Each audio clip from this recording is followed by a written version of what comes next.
Hello students, welcome back to the series. And in this series we were discussing the NEET 2022 question paper, and for the chemistry portion we are doing this. So now let's see the next question for the chemistry.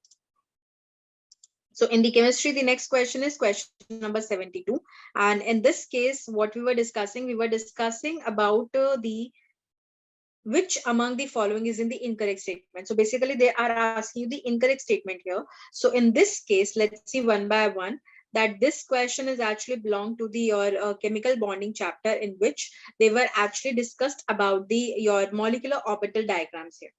So now let's see which statement are true and which are false.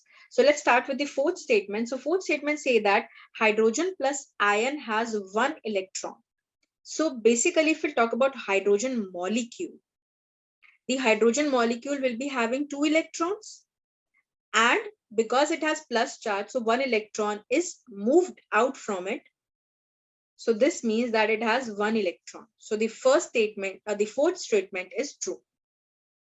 Now let's see the third and second and first statement. In second, third, and first statement, what we required? We require to draw the molecular orbital energy electronic configurations for them. So we have to write the electronic configuration. So now let's see.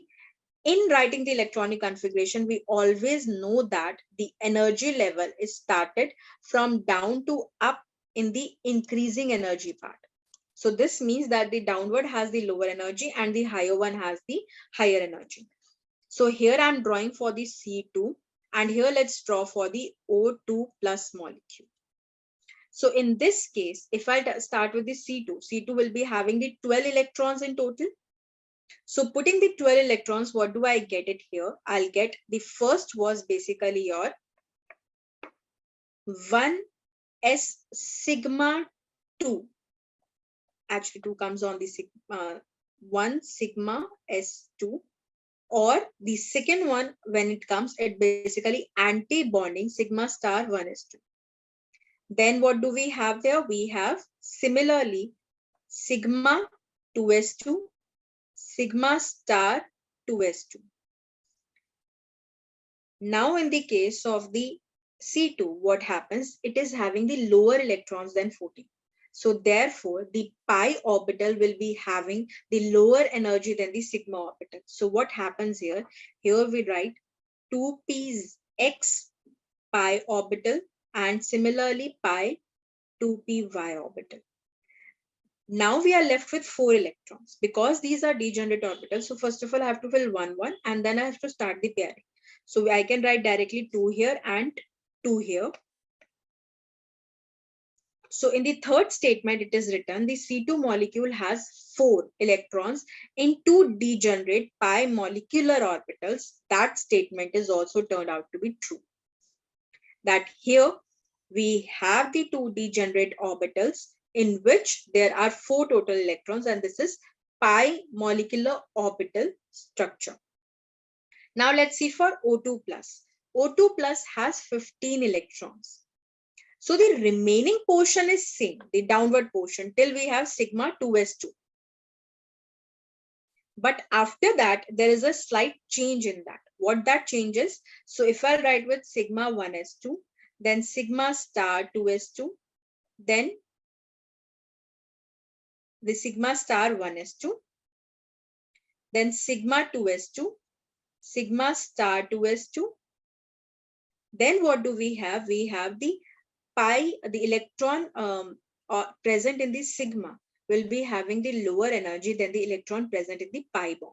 So in this case, the sigma 2pz has the lower energy than 2 pi py and pi 2p's x orbitals.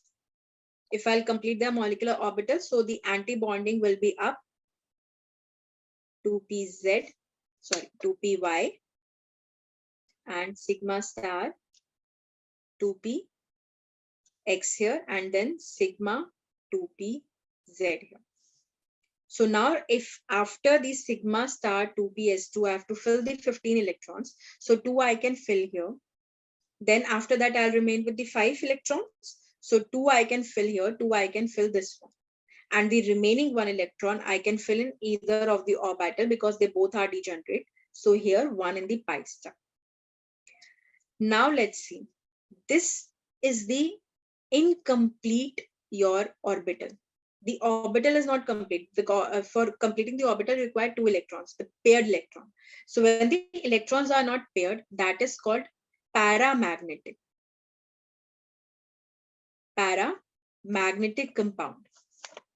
So in this statement, I can see the first one is turned out to be the false. So our correct statement, our correct answer is the first one. But let's check the bond order as well. So let's see, how do we find the bond order, Vachi?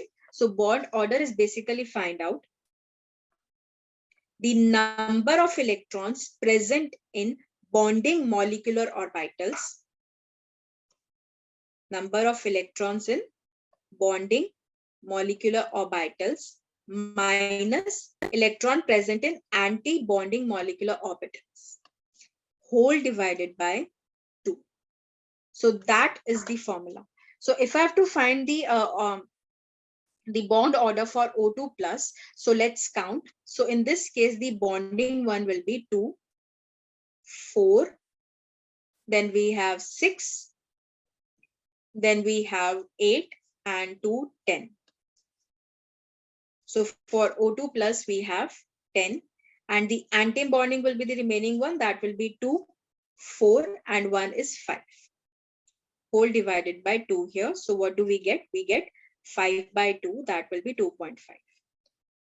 So let's see, the bond order was given to be 2.5. Now they're asking for O2. So in the case of O2, 1 electron will increase, that will go in the pi star 2px. So in this case, if I talk about the bond order for O2, that will be the number of electrons in the bonding orbital will be same, and 1 is increased in the anti-bonding divided by 2. So it turned out to be 2 here. Then if I have to check for bond order of O2 minus 1, again it will go in the pi star 2py. It will paired up. So it will give you 10 minus 7 divided by 2. So that will be 1.5. And if I talk about for O2 minus 2, in that case, that will be 10 minus 8 divided by 2. That will turn out to be 1. So in this case, the second answer is also correct. The bond order for O2 plus is 2.5. For O2, it's 2. For O2 minus 1, it's 1.5. And for O2 minus 2, it's 1. So this statement is also true. I hope you have understand this concept clearly and you're able to understand how we write the electrons when there is bonding and anti-bonding molecular orbitals are present. Thank you for watching till the end and stay tuned for coming more solutions.